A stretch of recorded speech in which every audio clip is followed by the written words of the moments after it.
తానొకటి దలిస్తే దైవం ఇంకోటి దలిచింది అన్నట్టే అవుతున్నదట పాపం సీఎం రేవంత్ రెడ్డి పరిస్థితి. సీఎం సొంత ఇల్లున్న జూబ్లీహిల్స్ ఉప ఎన్నికలల్లా ఎన్నో ఆశలతోని ఎన్నో కలలతోని ఉంటే జూబ్లీహిల్స్ పబ్లిక్ జుట్టు పట్టి కూదిచ్చే పని చేయబోతున్నారట. అంటే బరాబర్ ఓడగొట్టబోతున్నారట. హాగో గట్లెట్లా జరుగుతుంది అంటే దానికి 5 కారణాలు ఉన్నాయట. ఒకటి, కాంగ్రెస్ పార్టీ ఎన్నికల ముందు చెప్పిన 6 గ్యారెంటీలు అవి ఇప్పుడు అమాస చీకట్ల దయ్యం ఎంటబడి ధర్మినట్టు సీఎం రేవంత్ రెడ్డిని ధర్ముతున్నాయి. 2500 లెవ్వు, ఆసర పింఛన్లు పెంచలేదు, తులం బంగారం లేదు, గ్యాస్ సబ్సిడీ గంగల కలిసింది. ఇక రెండోది, మాగంటి సునీత అంటే అయ్యో పాపం అనే సానుభూతి మస్తు పనిచేస్తున్నదట. కాంగ్రెస్ పార్టీ సెంటిమెంట్ కావాలన్నా డెవలప్మెంట్ కావాలన్నా అని ఎన్ని చెప్పినా పబ్లిక్ ఆల్రెడీ డిసైడ్ అయినరట. ఇక మూడో కారణము, సాయబన్నల ఓట్లు. ఎంఐఎం పార్టీ ఓట్లు సగానికి ఎక్కువ బీఆర్ఎస్ పార్టీకి పడతాయట. మొన్నటికి మొన్న హెచ్వైసి సల్మాన్ ఖాన్ బీఆర్ఎస్ పార్టీలో ఏరిండు.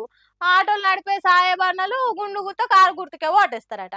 ఇక నాలుగో కారణం బీఆర్ఎస్ ప్రచారము, బాకీ కార్డులు వంచుడు, ఇంటింటికి తిరుగుడు, మాజీ మంత్రులను వాడకో ఇన్ఛార్జీలను పెట్టుడు, మహిళలను, చిన్న శ్రీశైలం యాదవ్ బాధితులను, హైదరాబాద్ బుల్డోజర్ల కింద ఇండ్లు పోగొట్టుకున్న వాళ్ళను, ఆటో డ్రైవర్లను అందరినీ కలుపుకుంటా గడప గడపకు తిరుగుకుంటా ప్రచారం జోరుదారుగా చేస్తున్నారు.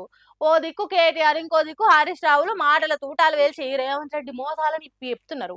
ఇక 5వ పాయింట్, బీజేపీ పార్టీ ఓట్లు చీల్చి బీఆర్ఎస్ పార్టీ గెలుపుకు సాయం చేస్తుంది. రాష్ట్రంలో కాంగ్రెస్, దేశంలో బీజేపీ పార్టీ లేనుకుంటా జూబ్లీహిల్స్ పబ్లిక్ చేసింది ఏం లేదు కాబట్టి 2 ప్రభుత్వాల మీద ఉన్న కోపం బీఆర్ఎస్ పార్టీకి కలిసి వస్తాయి. పబ్లిక్ కూడా ఇదే మంచి అదని కాబట్టి గట్టి దెబ్బ కొట్టాలని చూస్తున్నారట. కాబట్టి కారు గుర్తు జెండా జూబ్లీహిల్స్ ఎన్నికలలో ఎగురుడు ఖాయం అంటున్నారు బాగా లోతుగా ఆలోచన చేసేటోళ్ళు. ఇక చూడాలి మరి ఏం జరుగుతుందో.